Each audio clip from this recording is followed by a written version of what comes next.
একদম আগুনের তাপের মতো ভাই, গরমের তাপ।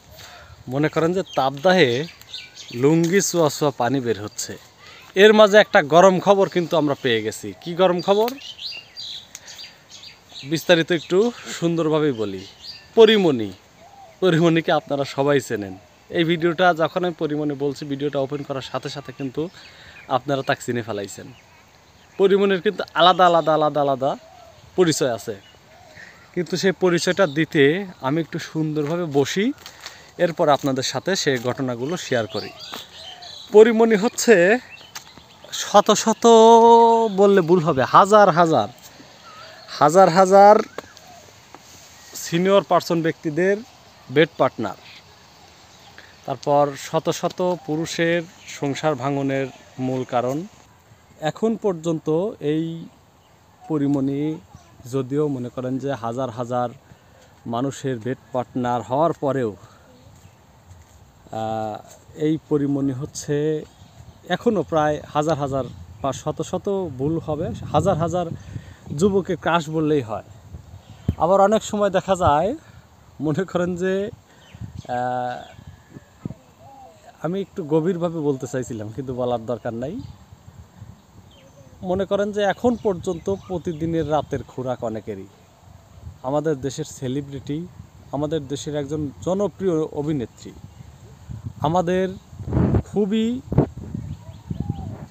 আমাদের দেশের রত্নই ধরা চলে, লেডিস রত্ন, সেই পরিমণি ভোট ক্লাবে আপনারা বিনামূল্যে একটা বিজ্ঞাপন দিছিলেন।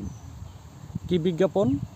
2021 সালে 18 তারিখটা আমার সঠিক মনে নেই, বলবো না, তবে 2021 সালে সাভারের ঢাকা ভোট ক্লাবে সেখানে একটু নীল পানি খেতে গেছিল পরিমণি রাতের আধারে। শুধু নীল পানিই নয়, অনেকের বিছানাও গরম করতে যায়। ভালো কাজ এগুলা, খুবই আমাদের দেশের যেহেতু রত্ন।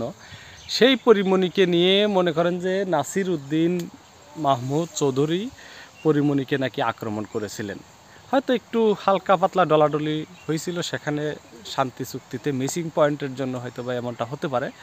তো সেই নাসির উদ্দিন পরিমণি কিন্তু লাইভে এসে নানাদিকভাবে আক্ষেপ করছিল, আমার গলায় দেখেন হত্যা চেষ্টা করেছে, গলায় টিভি মেরেছে, শুধু গলায় কেন বিভিন্ন জায়গায় ইটি মারছে।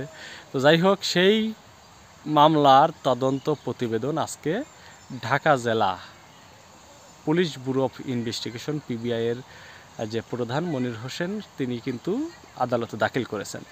সেখানে টোটাল বিষয়টা সত্যতা, পরিমণি নাসির হোসেনকে হত্যার উদ্দেশ্যেই এমনটা করেছিলেন সেটা একদম সুস্পষ্টভাবে উঠে এসেছে। এখন আমার কথা, এই শরীফুল রাজকে পরিমণি যে কোনোভাবে যে কোনো নিয়ন্ত্রণের কারণে হয়তোবা তার পেটে যে বাচ্চা ছিল সেটা আসার কারণে যে কোনোভাবে শরীফুল রাজকে বিয়ে করতে বাধ্য হলো, তারপর আবার ডিভোর্সও করলো। এখন ডিভোর্স দিয়ে আবার ইয়াংভাবে সুন্দরভাবে যখন জীবনযাপন করা শুরু করেছে, তখন আবার কিন্তু মামলা দিয়ে একটা তেল ঘাটুনি শুরু করে দিয়েছে।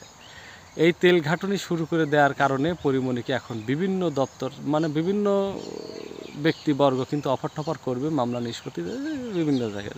এগুলো আমি বলতে চাচ্ছি না। তো পরিমণি আমাদের দেশের সেই রত্ন এখন কিন্তু প্রায় শেষের দিকে। তার বিরুদ্ধে যে অ্যাকশন শুরু হচ্ছে, আমি অবশ্যই বিয়া বড় করে আজকে মানব জমিন একটা নিউজ করছে, সেই নিউজটাই আপনাদেরকে দেখাচ্ছি, দেখেন, ঠিক আছে? তো পরিমণি, যাই হোক, পরিমণি কিন্তু ইতিমধ্যে পরিমণিকে নিয়ে অনেকে ঢোক গিলা শুরু করে দিয়েছে। পরিমণির নিউজটা অবশ্যই আপনারা দেখবেন, মানব জমিন পত্রিকায় দেয়া আছে। তো সবাই ভালো থাকুন, সুস্থ থাকুন। পরবর্তী ভিডিও দেখার আমন্ত্রণ জানিয়ে বিদায় নিচ্ছি। আল্লাহ হাফেজ।